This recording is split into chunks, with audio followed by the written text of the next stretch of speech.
Vamos a hacer este taller de oración que tendrá distintos días, ¿no? No lo vamos a hacer todo hoy. De hecho, hoy quiero hacer simplemente una introducción y seguramente habrá una segunda introducción. Quiero partir de la definición de oración de Santa Teresa de Jesús, doctora de la Iglesia y especialista en oración. Por tanto, aunque ha habido, yo creo que todos los santos son maestros de oración y hay distintos métodos y caminos de oración, a mí personalmente me gusta mucho Santa Teresa de Jesús en este aspecto y sinceramente en todos. Santa Teresa de Jesús decía que orar es, fíjense la definición, tratar de amistad con alguien que sabemos que nos ama. Me voy a fijar en una de las palabras de esta frase, de esta oración. Alguien. Empecemos por aquí. Alguien. Es decir, lo primero que tenemos que hacer antes de rezar es saber que vamos a hablar, a tratar con alguien. Primera cuestión. Esto va a marcar absolutamente todo.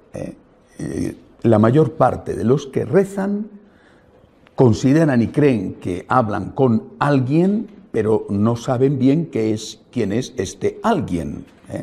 Y otros de los que rezan, en realidad, no hablan con nadie, hablan consigo mismos. Es muy frecuente encontrarte con personas que dicen, y lo dicen con toda osadía, ¿no? Porque se lo creen, ¿no? Y se lo dicen a los sacerdotes o a cualquiera, ¿no? A mí Dios me ha dicho, a mí Dios me ha dicho, es decir, ese alguien no es real. No es verdadero que alguien, Dios, les haya dicho, sino que han estado hablando consigo mismos. Y ellos consideran que lo que ellos se dicen a sí mismos se lo ha dicho Dios. Entonces, primero que tenemos que tener en cuenta es esto. Hay que hablar, hay que tratar, veremos después el contenido, con alguien. Es una persona. Cuando uno se relaciona con una persona, con alguien y no con algo, el tipo de relación es esencialmente distinta. Algo, por ejemplo, es este vaso de agua, ¿no? Esto no es alguien, es algo. Yo lo uso. Lo uso para mí bien. Lo uso para mi interés. Naturalmente que también tengo que respetar el algo, pero el algo no tiene derechos. El alguien, sí, los derechos, el concepto derecho es un concepto ligado a la persona, no es un concepto ligado a la cosa. Incluso cuando decimos que algo tiene derechos, por ejemplo, la tierra, estamos diciendo que tiene derechos en tanto que es depositario de los derechos de alguien. La tierra tiene derechos en tanto que la tierra está habitada por personas. Y por lo tanto, los derechos de la tierra en realidad son derechos de las personas que viven en la tierra. Si esos, entre comillas, derechos de la tierra se vulneran, son los derechos de los seres humanos los que van a verse perjudicados. Por ejemplo, el ambiente, el oxígeno que respiramos, ¿no? Bueno, el agua que bebemos, el alimento que comemos. Bueno, este es un concepto importante en medio del mundo de confusión que vivimos. Estamos dando derechos a cosas, los derechos de las focas, los derechos de las ballenas, pero el concepto derecho se aplica a las personas. Fíjense que no digo al ser humano, porque entonces estaríamos excluyendo a Dios, a las personas. Y ni la foca, ni la ballena, ni la tierra, ni el árbol, ni el bosque es una persona, son cosas. Eso, insisto, no significa que no tengan derechos, pero no es el mismo tipo de derecho que tiene la persona. Nosotros vamos a tratar con una persona, que es en parte una persona humana, Jesús de Nazaret, y en parte una persona divina, segunda persona de la Santísima Trinidad. Es decir, Jesucristo, nuestro Señor, es la segunda persona de la Santísima Trinidad con naturaleza humana y con naturaleza divina. No son dos personas, es una sola persona, la segunda persona de la Santísima Trinidad, que tiene la naturaleza humana y que tiene la naturaleza divina.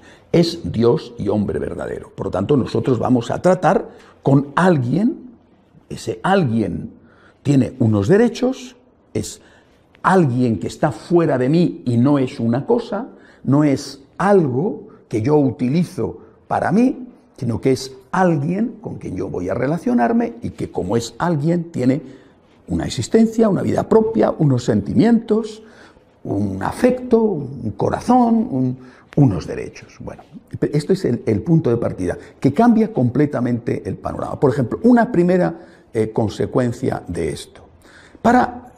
Repito, muchísima gente tratan con Dios no como si fuera alguien, sino como si fuera algo. A veces ni siquiera tratan con Dios, sino que les parece que Dios les dice cuando se lo están diciendo a ellos mismos. Pero no solamente eso, sino que cuando incluso consideran que ese con el cual ellos hablan es realmente Dios, es alguien, no le tratan como si fuera alguien. Por ejemplo, la mayor parte de las personas que rezan, e incluyo en la oración más importante de todas, que es la Santa Misa. La primera de las oraciones, la más importante, es la Eucaristía. Cuando la gente reza, los católicos, los musulmanes, los budistas, hablamos de los católicos, cuando los católicos que rezan, la mayoría de ellos lo hacen en función de su propia necesidad, su propio interés. Es decir, no solo porque van a ir a rezar para pedir, sino porque van a ir a rezar cuando les apetece. Lo mismo con la misa, en todo el paquete de lo que es relación con Dios. Me apetece, necesito, no puedo pasar sin. Son expresiones que no son en sí mismas malas, pero que estoy dándoles esto como para que tengan una idea de cuáles son las trampas en que podemos caer en la oración. Me apetece, lo necesito mucho.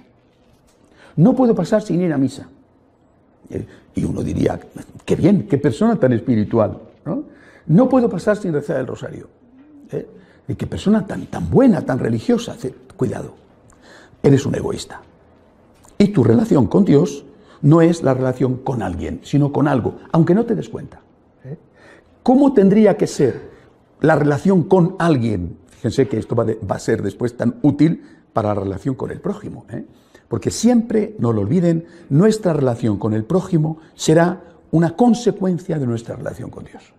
O sea, si aprendemos a tratar con Dios tratando con alguien, vamos a aprender a tratar con el cónyuge, con los hijos, con los padres, con los amigos, también teniendo en cuenta que son alguien. Si no aprendemos a tratar a Dios como lo que es, no aprenderemos a tratar al prójimo como lo que es. ¿Cuál tendría que ser la motivación de nuestra relación? Por supuesto, está bien decir, yo necesito ir a misa, yo realmente estoy mal, estoy tenso y voy a ir un rato ante el sagrario, o yo necesito ayuda, voy a pedirle a la Santísima Virgen. Eso no está mal, pero eso, si solamente existe esa motivación, es una motivación egoísta. Me gusta poner un ejemplo que creo que nos puede ayudar, porque los ejemplos sí sirven para aclarar los conceptos. Al final te quedas con el ejemplo más que con el concepto. Durante mucho tiempo, cuando tenía más tiempo, iba a trabajar en asilos de mendigos.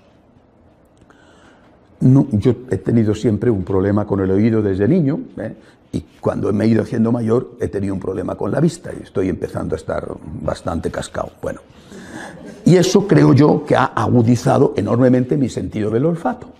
O sea, huelo muy bien, no significa que yo tenga buen olor, sino que olfateo muy bien y veo cada vez peor y no oigo casi nada. Bueno, eso hace que cuando yo iba a trabajar, a ayudar a los mendigos, yo iba los sábados a bañar mendigos de la calle. Era para mí una pesadilla, porque el olor a otros a lo mejor no les afectaba o les afectaba menos. Para mí era un calvario, era horrible bañar a esos mendigos pordioseros que, bueno, era horroroso. Lo recuerdo como algo que me provocaba tantas náuseas que tenía que estar con ellos, salir, porque era realmente nauseabundo. Yo no iba a estar con los mendigos porque me apeteciera. No iba a estar con los mendigos porque me pidiera el cuerpo el sábado por la mañana, dedicarlo, yo antes de irme a trabajar al periódico, me iba a bañar mendigos y después me iba a trabajar como periodista. Qué bien, ¿no? El sábado por la mañana, la ilusión de mi vida, qué agradable, ¿eh? Los mendigos, como todo el mundo sabe, huelen a Chanel número 5. Era algo que físicamente me repugnaba.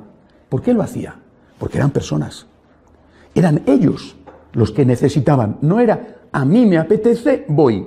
Sino esas personas necesitan ayuda, yo voy. Aunque no me apetece, aunque es un esfuerzo enorme, es un gran sacrificio, pero no se trata de mí, se trata de ellos.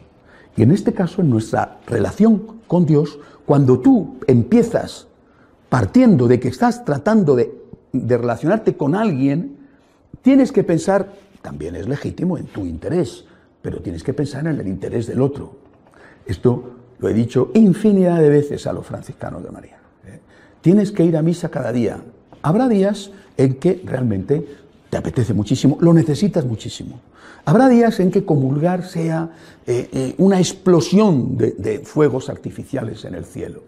Qué bárbaro, qué paz, qué cosas, ¿no? Qué maravillas, no hay nada parecido. Y otros días no sientes nada, te da mucha pereza ir, no tienes tiempo, estás muy ocupado, te cuesta trabajo, y así te pasas a veces no días, sino temporadas, largas temporadas. Algunas personas dicen, es que estoy pasando una gran sequedad espiritual, ¿no? Bueno, pues es verdad que es mucho más agradable ir a misa, comulgar y sentir una plenitud que te llena y que te hace estar flotando en una nube. Pues sí, la verdad. Bueno, ¿no tendrá más mérito cuando vas sin sentir que cuando vas sintiendo?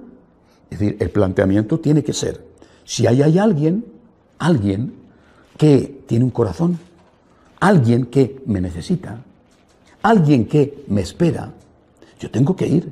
¿Me apetece? Bien. ¿No me apetece? Es igual, yo tengo que ir. Es decir, partiendo solamente de esta primera introducción, establecemos un principio básico para la oración, la perseverancia. No puede haber una vida de oración seria a saltos, a golpes. Un día vas y estás mucho tiempo, pasa un mes y no vuelves. Estás una temporada que te comen los santos y después no quieres saber nada. Estás una temporada yendo a misa diaria y después no vas a misa ni los domingos. Es decir, eso es un planteamiento egoísta. Tú haces las cosas en función de ti, no en función del otro, porque en realidad para ti el otro no existe. Insisto, cuando tú haces esto con Dios, seguramente estás haciendo lo mismo con la gente que vive contigo. Te relacionas con ellos en función de tu interés. Esta persona me es útil, me es placentera, me da dinero, me da placer, me da compañía, entonces estoy con ella. Esta persona ha dejado de serme útil, cariño, ya no siento nada por ti. Cariño, ya no me aportas nada, ahí te quedas. Si no aprendemos a tratar con Dios como con alguien que tiene derechos, trataremos a los demás también como cosas y no como personas que tienen derechos. Segunda cosa, ¿quién es este alguien? Fundamental. Primero ya sabemos que es alguien que tiene derechos y que no puedo relacionarme con este alguien solo en función de mis intereses, mis apetencias, mi gusto, mis momentos, sino pensando en la necesidad de este alguien, también la mía, pero pensando en la necesidad de este alguien. Este alguien me espera, este alguien me necesita y yo voy todos los días a hacer oración, todos los días a la Santa Misa, que habrá días que podré estar más, habrá días que podré estar menos, habrá días que será maravilloso y habrá días que será aburridísimo. Fíjense que solo con esto suprimimos de una vez uno de los grandes problemas, o una de las grandes excusas, mejor dicho, que tiene la gente para no ir a misa. es que me aburro, es que el cura no me dice nada, es que el cura no solamente no me dice nada, sino que tengo instintos asesinos cada vez que voy a esa iglesia y le escucho, ¿no? Porque no puedo evitarlo, es espantoso, ¿no? Bueno, todo esto es verdad, por desgracia es verdad. Pero tú vas a estar con el cura o a estar con Jesús. Porque si tú vas a estar con Jesús, eso será el obstáculo que te impide o que te dificulta estar con Jesús. Pero tienes que ir por encima de ese obstáculo para estar con Jesús. Porque es para estar con Jesús para lo que tú tienes que ir a misa, no para estar con el cura. Para estar con el cura, si es tu amigo, te vas a tomar un café. Pero para estar con Jesús, estás en la iglesia rezando o estás participando en la Santa Misa. Bien. Segundo punto, ¿quién es este alguien? Estamos hablando de un alguien especial. Si todo alguien tiene derechos, este alguien es distinto de los otros, es único, es irrepetible. Este alguien es Dios. Los antiguos esto lo tenían mucho más claro que nosotros, también porque el concepto de derechos estaba menos desarrollado que en nuestra época. Repito, hoy tiene derechos una foca, un oso polar, y no tiene derechos un bebé en el vientre de la madre. Es decir, tiene mucho más derechos un árbol que un niño. Es un mundo mucho más complicado el nuestro que el de los antiguos. Y estos antiguos, vuelvo a Santa Teresa de Jesús, que tenía una gran intimidad con el Señor, una gran proximidad afectiva con el Señor, y que llegó a decir que tenía que tener mucho cuidado en lo que le pedía a Cristo, porque fuera lo que fuera, Él se lo daba, trataba a Dios con un exquisito respeto y le llamaba su divina majestad. Esta frase, para relacionarse con Dios, aparece continuamente en los escritos de Santa Teresa. Su divina majestad. No mi divina majestad, sino que su era la forma en que se empleaba para hablar con el rey, ¿no? Su majestad, y estabas a lo mejor delante del rey, no estabas hablando con otro sobre el rey, sino que estabas hablando con el rey. Su majestad me ha llamado, su majestad me ha dicho, ¿qué quiere su majestad que yo haga? Bueno, ese sentimiento de respeto está yo creo que hasta casi nuestra época presente en todos los tratados de oración y en toda la práctica de oración que han llevado los que nos han precedido. Y hoy ya no está. Yo bromeo, ustedes me perdonarán y sobre todo me van a perdonar los liturgistas latinoamericanos, que seguramente tendrán un motivo más para odiarme, pero me parece ridículo que en las traducciones y las adaptaciones en Latinoamérica, en la Santa Misa, al único que se le llama de tú es a Dios. Entre nosotros nos llamamos de usted. El Señor esté con ustedes, porque es su forma de tratarse, y no ese vulgar y zafio, el Señor esté con vosotros, que usamos estos malditos españoles, ¿verdad? Todas las desgracias de América son de los españoles o de los yanquis, nunca son de sus políticos elegidos por ustedes, nunca, no, son o de los españoles o de los yanquis, somos los culpables de todos los males del continente. Qué suerte tener chivos expiatorios, ¿verdad? Bueno, pues ustedes cuando rezan dicen el Señor esté con ustedes, bien, pero a Dios le dicen Padre nuestro que estás en el cielo. ¿Cómo?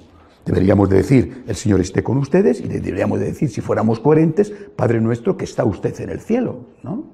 A Dios le tratamos de tú y al prójimo de usted.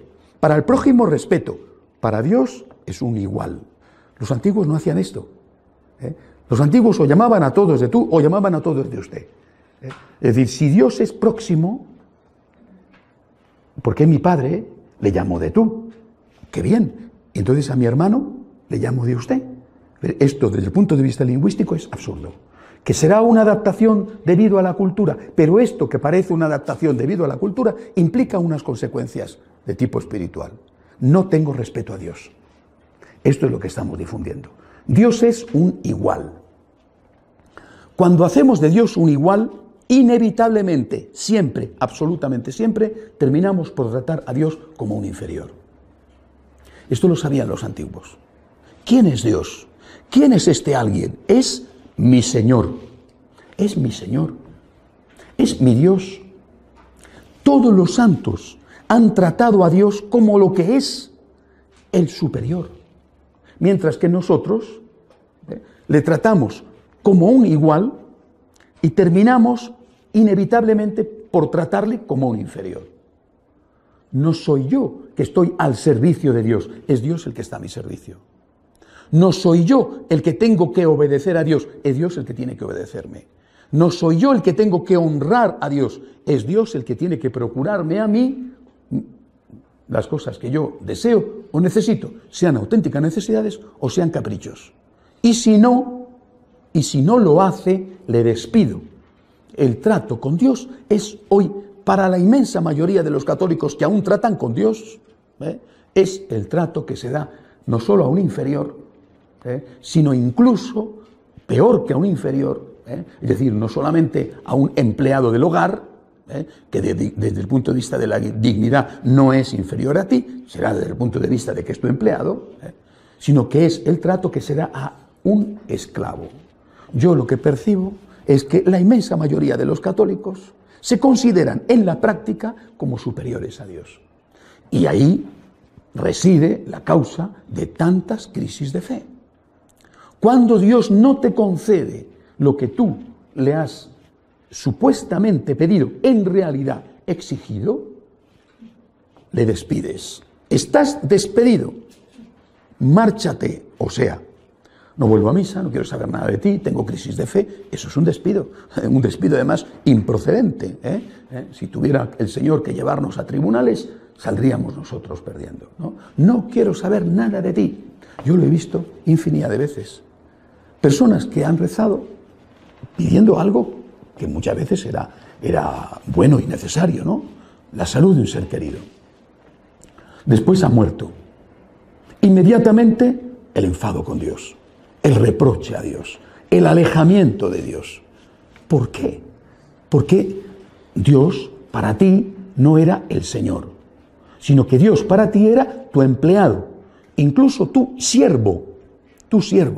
Mientras que la Santísima Virgen dice que ella es la sierva, he aquí la esclava del Señor, la sierva del Señor.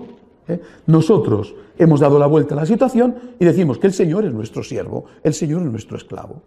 Y cuando el Señor, que no es tal Señor, sino el esclavo, no hace lo que el verdadero Señor, tú, le estás exigiendo, entonces, repito, le despides, le eliminas.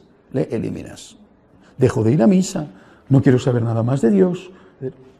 En cambio, cuando tú tratas al Señor desde la perspectiva auténtica, desde la realidad de que Dios es Dios, desde ese momento se te resuelve uno de los grandes problemas de nuestra fe.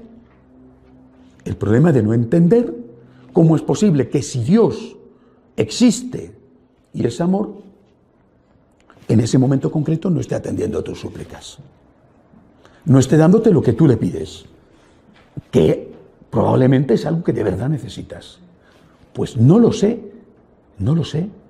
pero es que es Dios. Es decir, ¿será más grande que yo si es Dios? ¿Tendrá motivos que yo no alcanzo a ver si es Dios? ¿Conocerá no solamente el pasado y el presente, sino también el futuro? Porque es Dios. Es decir, poner a Dios a tu nivel o incluso por debajo de tu nivel te engendra, repito, inevitablemente una crisis de fe. Es la crónica de una crisis de fe anunciada. Más pronto o más tarde vas a entrar en crisis de fe. Porque Dios es tu empleado, Dios es tu siervo. Y a tu siervo, a tu empleado, no le vas a permitir que desobedezca tus órdenes, sobre todo en determinadas cosas de tipo sensible, de cosas importantes. Estás despedido. No me sirves, no me interesas. Aléjate o me alejo de ti. Dejo de ir a la iglesia, dejo de rezar, incluso me convierto en un enemigo de ese Dios que no ha hecho lo que yo quería. Cuando tú tratas a ese alguien como quien es de verdad. Repito, fíjense la frase tan bonita que decía Santa Teresa, su divina majestad. Y le trataba con una gran confianza. Y sin embargo era su divina majestad. Nunca olvidó quién era Dios y quién era ella.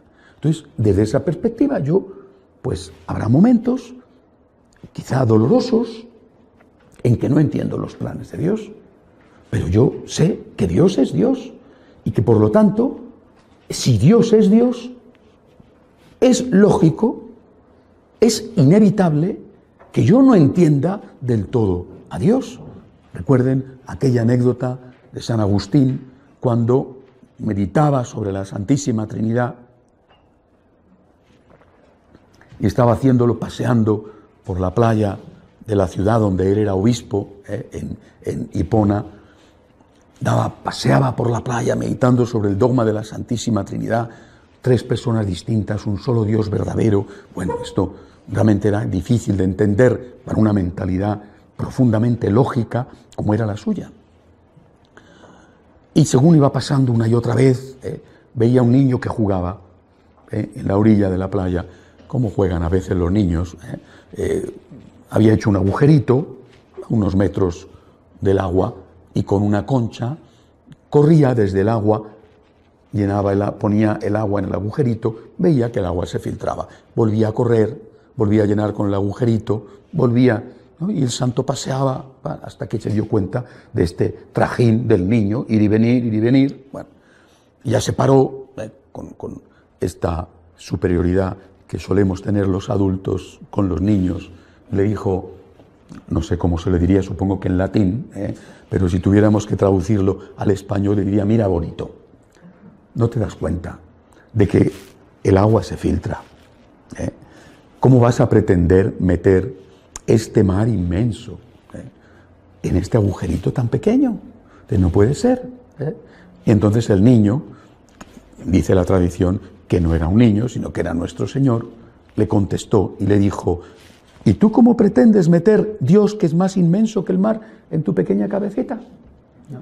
Es decir, cuando uno trata a Dios como Dios, todo está en su sitio. Es normal que yo no entienda todos los planes de Dios. No digo que no entienda nada, que eso es lo que algunos dicen, y eso es lo que se llama una herejía que se llamó el fideísmo. No es que yo no pueda entender nada, lo que no puedo es entenderlo todo. Porque sí que hay cosas que entiendo, por supuesto. Hay cosas que entran en mi lógica. Santo Tomás de Aquino, hoy es la fiesta de Santo Tomás de Aquino, desarrolló aquellas vías para demostrar la existencia de Dios. Es decir, hay algo que yo puedo acceder a través de mi razón sobre el misterio de Dios. Hay algo que sí, y hay otras cosas que no. Bueno, pues es porque yo no soy Dios. De hecho, un Dios que fuera entendido absolutamente por la inteligencia humana sería un producto de esa inteligencia humana. Estos días estoy leyendo un libro sobre mitología. Es muy interesante. Por supuesto, no es la primera vez que estudio la mitología griega y romana. Es muy interesante porque me ayuda a comprender mejor cómo fue el cambio, la nueva fe, la aportación del mensaje de Jesús a aquellos griegos y romanos, de los cuales yo desciendo como hispano. Fue un cambio diferente del cambio que le supuso al judío la nueva fe. Y estudiar, ver cómo era la mitología, te ayuda a entender hasta qué punto para aquellos fue maravilloso descubrir, por ejemplo, que Dios, la divinidad, porque ahí había, ya saben, los dioses, ¿verdad? Los dioses del Olimpo. La divinidad no era caprichosa. Una de las grandes características, no solamente que Dios es uno, en lo cual creían naturalmente los judíos, sino que ese Dios no era un Dios caprichoso, no era un Dios vengativo, pero a la vez ese Dios de los paganos a los cuales habló San Pablo, a los cuales habló el apóstol Santiago en Hispania, por ejemplo, ese Dios de los paganos era grande. Es decir, de alguna manera, aquellos paganos estaban más cerca del concepto del verdadero Dios que los católicos de hoy en día. Porque ellos, que no creían en el único Dios y que no creían en un Dios justo y no en un Dios caprichoso, creían en un Dios caprichoso, ellos, sin embargo, tenían respeto hacia Zeus o hacia Júpiter, hacia Afrodita o hacia Venus, que son los mismos dioses con distintos nombres en la mitología griega o la mitología romana, hacia Hermes o hacia Mercurio. Es decir, el respeto hacia la divinidad es antiquísimo, mucho antes que Abraham comenzara la historia del pueblo de Israel, muchísimo antes. Y esto hoy lo hemos perdido. Y por lo tanto, yo tengo que tratar con alguien, y ese alguien es Dios. Ese alguien es mi Señor. Me gusta mucho utilizar este sustantivo que aplicado a Dios se puede convertir en un adjetivo, en el sentido que indica una característica de ese Dios. Dios es mi Señor. San Francisco de Asís, que fue un íntimo de Dios, decían de San Francisco que no era un hombre que hacía oración, sino que era un hombre hecho oración, porque estaba continuamente en comunicación con Dios. San Francisco de Asís tenía tal respeto a Dios que siempre le llamaba el Señor. Mi Dios y mi todo. ¿Qué, Señor, qué queréis que haga? Señor, estoy aquí para obedecer. Señor, no tienes que darme explicaciones, solamente te tienes que darme órdenes. Él, que había peleado como soldado, y en esa pelea es cuando empieza su conversión, él entiende muy bien qué significa tener un general y ser un soldado de tropa delante de ese general. Hoy nosotros tratamos a Dios como si fuera el soldado de tropa y nosotros fuéramos el general. Digo esto como introducción. Una última cosa dentro de la introducción. El peligro de la oración. La oración, sobre todo cuando está mal hecha, es muy peligrosa. Es decir, hay muchas personas que son piadosas, incluso, vuelvo a repetir, que hacen bien la oración, tratan a Dios como alguien y como alguien superior, y que sin embargo tienen un problema. No el problema de oír su propia voz y atribuírsela a Dios, que ese es un problema, sino haciendo bien la oración, no confundiendo la voz de Dios con la suya, tienen un problema. La oración también puede decirse lo mismo de la caridad, y yo creo que exactamente igual, pero estamos hablando de la oración. La oración te genera inevitablemente, cuando es auténtica incluso, te genera una sensación, repito, inevitable de superioridad. Eres una persona que rezas, eres una persona fiel, vas a misa siempre que puedes, no pasa el día sin hacer el rosario. Cuando puedes, lees la Biblia, haces un rato de meditación sobre un texto de quien sea, de adoración ante el sagrario o recogido en el silencio de tu habitación. Es decir, eres una persona orante, fiel, que acudes más allá de tus apetencias, pensando en que hay alguien que te necesita. Bueno, pero el resultado muy fácilmente es que te conviertes en una persona soberbia, que juzga, que se siente superior, que se considera mejor que los demás, esos que no rezan, esos que no van a misa, o esos que rezan mal y yo rezo bien, esos que van solo a pedir y yo voy a pedir y a dar las gracias. Un ejemplo de esto lo pone el propio Jesús. Hay una parábola, como todas, son parábolas divinas, por tanto, bellísimas.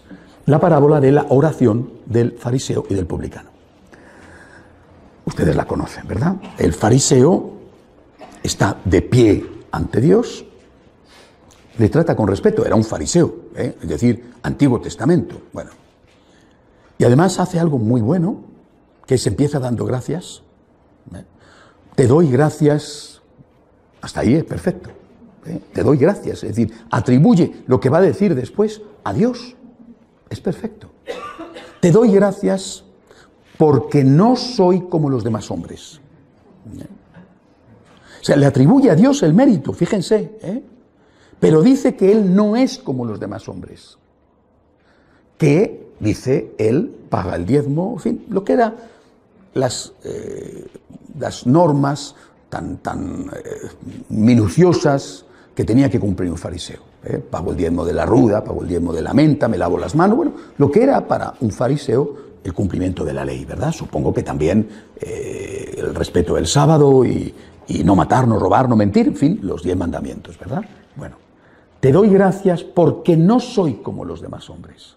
Está de pie ante Dios. Y dice Jesús que en cambio el publicano era un sinvergüenza. Si hoy tuviéramos que decir quién es el publicano, diríamos que era un recaudador de impuestos que cobraba más de lo que tenía que cobrar, que ya era mucho, cobraba además para el invasor, porque cobraba los impuestos para el romano, y encima se quedaba con una parte. No solamente la parte que le correspondía, porque había una parte que tenía derecho a quedarse, sino que si cobraba de más, se quedaba con eso de más. O sea, era la persona más odiada. Y el Señor le pone como ejemplo. El publicano sabe que es un ladrón. El publicano se pone de rodillas. El publicano no se atreve a levantar la mirada a Dios. El publicano está haciendo una oración con alguien al cual considera su Señor lo mismo que el fariseo. Pero el publicano dice, te pido perdón, porque soy un pecador. Y el Señor, que no está diciendo ni mucho menos que todos tengan que ser publicanos, porque Mateo, que era publicano, Leví, le dejó que viniera con él, pero le hizo dejar las prácticas corruptas que tenía. Es decir, no está diciendo el Señor, todos tenemos que hacernos delincuentes. ¿No? Está poniéndole de ejemplo de trato con Dios. No solamente de arrepentimiento, sino de humildad, de trato con el Señor. Es decir, hay que tener mucho cuidado con la oración porque se sube a la cabeza. Muchas veces he puesto este ejemplo. Yo no sé si en América existe un pájaro, una especie de pájaro que se llama vulgarmente el cuco. No sé si en América existe el cuco, pero en el lenguaje seguro ustedes dicen esta persona es muy cuca, ¿verdad? Es muy astuta. Bueno, el cuco es un pájaro, es un pájaro asesino y empieza siendo asesino desde el momento en que nace. Es decir, el cuco es un pájaro que no construye nidos. Es que cuando observa que otro pájaro, generalmente mucho más pequeño que él, pero a veces muy pequeño, ha hecho su nido, ha puesto sus huevos, el cuco espera que un momentito la pájara, la hembra, se vaya a alimentarse y se acerca al nido y echa uno de los huevos que hay allí, lo tira y pone uno de los suyos. Y además tiene tal capacidad de mimetismo que el huevo, siendo un poquito más grande, tiene la misma forma. Si tiene pintitas verdes, el huevo que pone el cuco va a tener pintitas verdes. Si es blanquito, va a ser blanquito. Y se marcha. Llega la hembra de ese nido, incuba, sin darse cuenta del cambio. Esto está perfectamente, los reportajes de los naturalistas lo ven. Cuando nace más grande que sus compañeritos de nido, y ese pajarito empieza a tirar a los demás fuera del nido hasta que se queda solo. Se hace enorme y ves a esa hembra, a veces hembra y macho, pequeñitos, alimentando a ese gigante que está allí, sin darse cuenta, lógicamente, de que no puede ser suyo. Quizás estén felices diciendo, vaya un hijito tan gordo y hermoso que tengo. Fíjate, 5 veces como yo y no ha salido todavía del nido. Ese es el cuco. Bueno, pues el demonio utiliza la virtud para ir en contra de la virtud. Haces el bien, te sientes superior. Pero si rezas mucho, la trampa es que también te puedes sentir superior. Y entonces viene el desprecio. El desprecio al pecador. al que no tiene tu nivel de oración, tu nivel de santificación, el desprecio. De ese sentirse superior viene inmediatamente el desprecio. Y como consecuencia del desprecio, el alejamiento. ¿Cómo voy a estar yo con esta persona?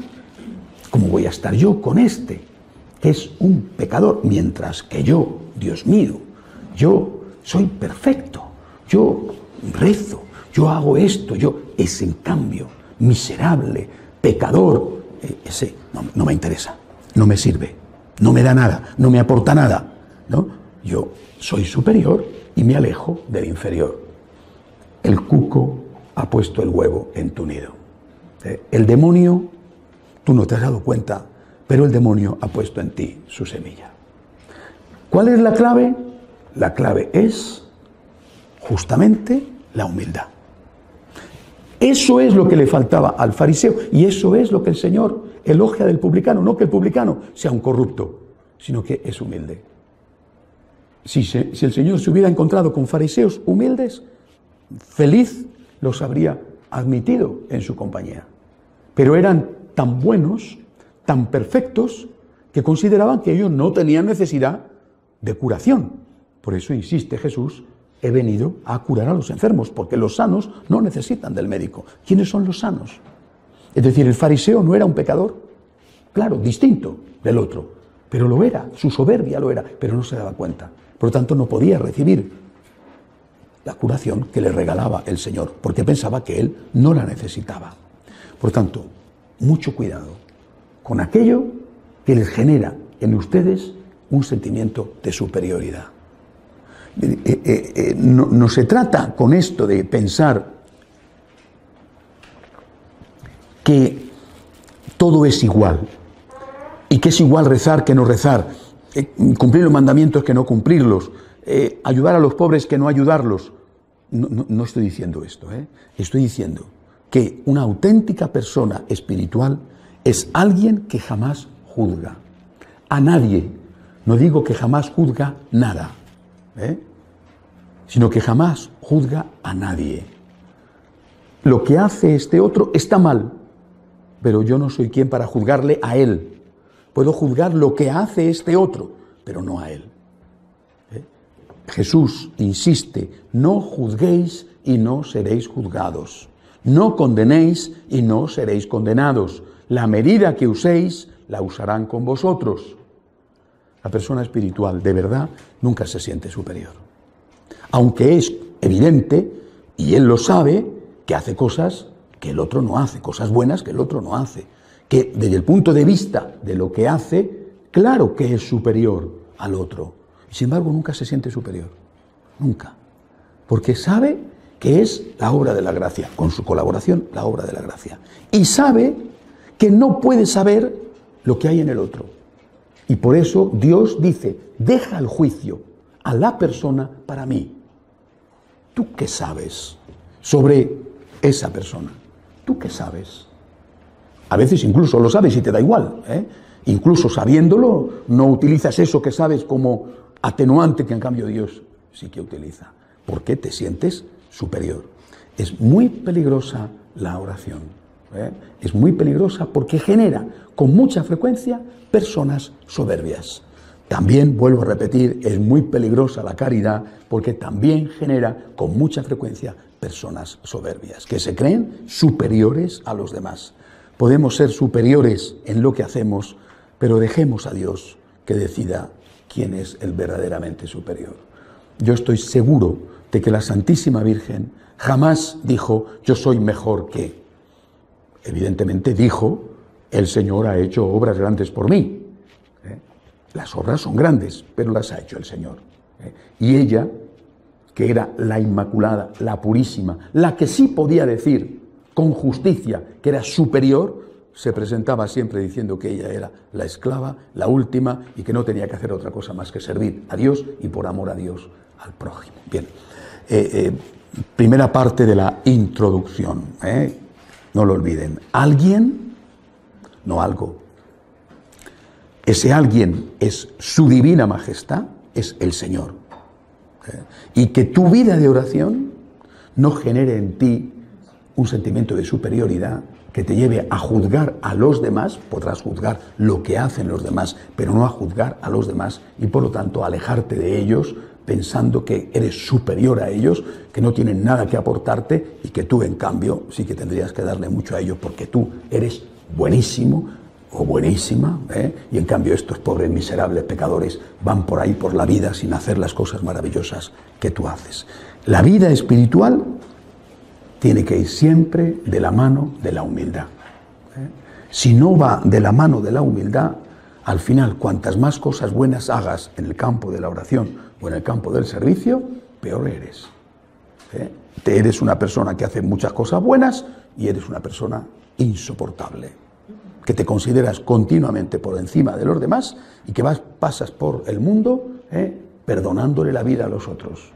El verdadero santo sabe que el juicio es de Dios y que si él hace cosas mejores será por la gracia de Dios y deja a Dios que juzgue a los demás, que es el que sabe todo. Bien, esto es lo que yo les diría hoy.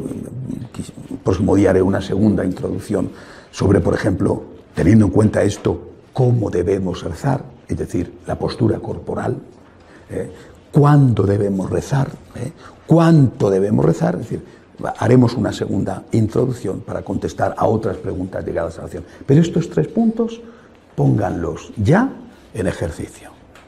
Recen al margen de sus apetencias. Primero, recen con el respeto debido a quien es el Dios con el cual hablan.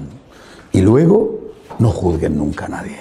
No se alejen de alguien porque sea un pecador. Recen por él y denle gracias a Dios porque posiblemente si no hubiera sido por él, ustedes podrían ser peores. Todos podríamos ser peores. Hacemos un momento de oración en silencio.